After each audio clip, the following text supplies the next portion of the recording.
You're most welcome to another new episode. My name is Daudi Alaba. If you're watching me for the first time, this is a laboratory where we practically say our experience about poultry farming.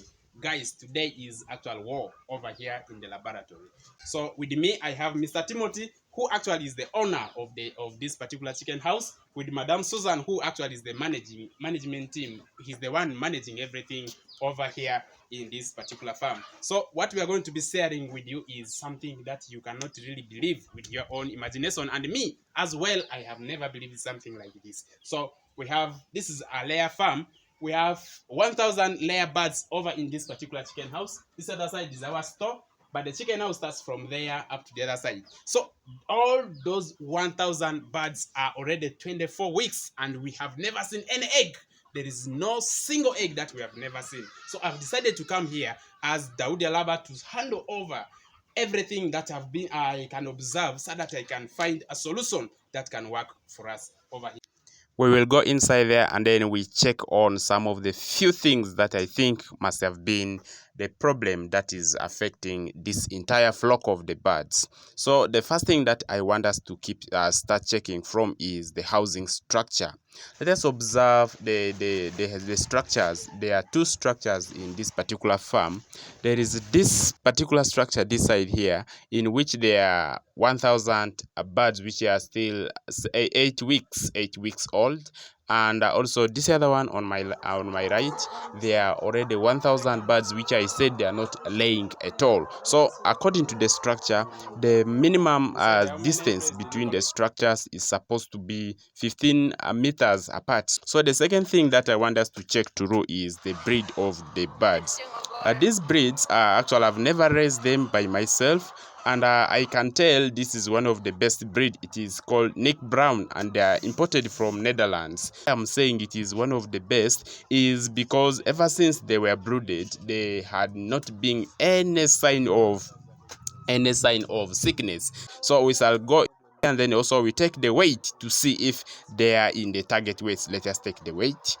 They are not really on the target weight. Their weight is less than what they are expected to be. So the other thing that I want to check on is the distribution of the drinkers. The drinkers, their distribution is very, very important, because birds generally, they are just shy animals. They will move around. If they don't see drinker or feeder around them, they won't bother to go and look for feeders and drinkers very far. They will decide to just stay hungry when even there is a feed a little bit far from them. That is one of the key reasons why you need very many drinkers and feeders in your particular chicken house, just because you want all of them to find feed to their nearest proximity. When you are weighing your birds, you will find some of them are less in weight and others are way heavier than others. So the reason is, those who are less in weight, they refuse to go and look for feed around, and those who are heavier, they are those that are just excited to go and eat feeds from, even if it is a little bit far. So generally, what you need is to bring the feeders and drinkers closer to the birds, so that they can just get access easily to them. The feed and feeding schedule is also one of the most important things that actually I'm focusing so much to be seeing here. We are going to be asking some few questions to see if the birds are really well fed. Are you mixing your own feed, or you are buying the ready mixed feed? No, I I buy my feed and I mix from here. Which ingredients do you use? I use broken concentrate and maize brand This brand. plus limestone. According to my findings, I've realized that the biggest problem that is affecting this particular poultry farm is actually the feed.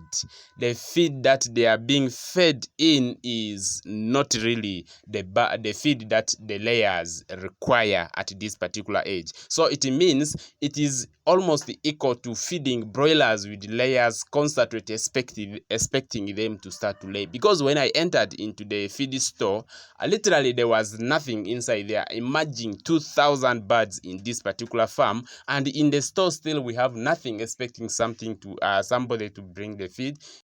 It means the issue of the feed has not been taken so serious here.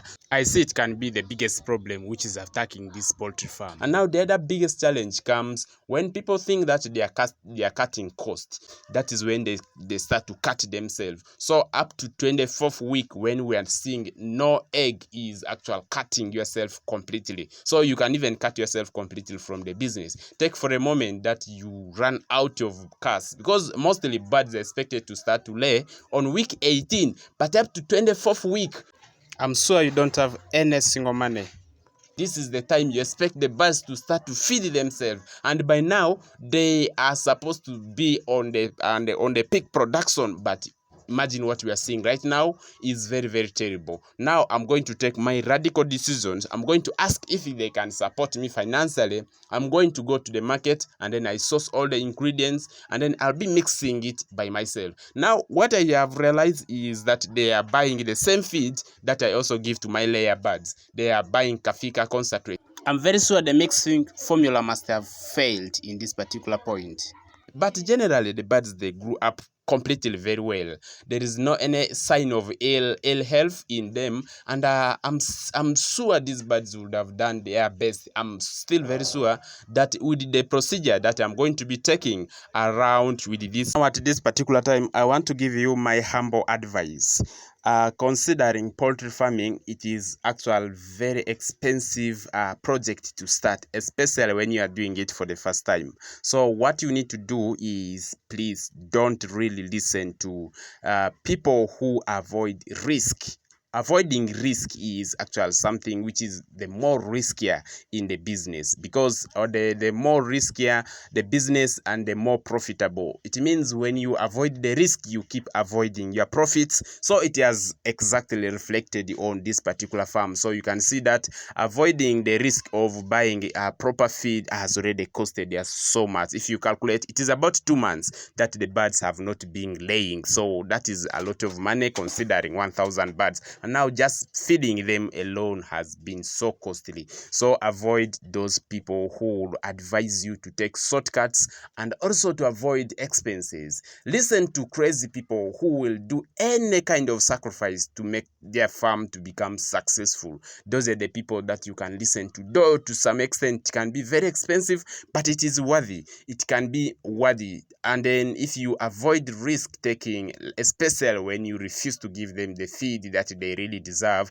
and then the results will be more terrible than actual doing it. So what makes you happy is their performance. You don't really compromise on the quality of the feed, and also everything that you do in the farm must go into order that they can also do the best return for you. So it is my humble advice for you, because I've seen this one with very many people, but most of them, they keep quiet. They make the mistake, they refuse to correct it, and then they keep quiet. They keep dying silently until they give up in this project of farming. So I would advise, if we can do everything, we do every sacrifice to the last blood of our life, and then we do the best for the birds so that they also do their best to us. At this particular moment, I would ask you to at least be patient, please. I beg your patience for at least 1 week. Let us see what I am going to be doing here. So for the moment that I hit, I'm very, very sure these birds, they have no problem. They are going to be starting laying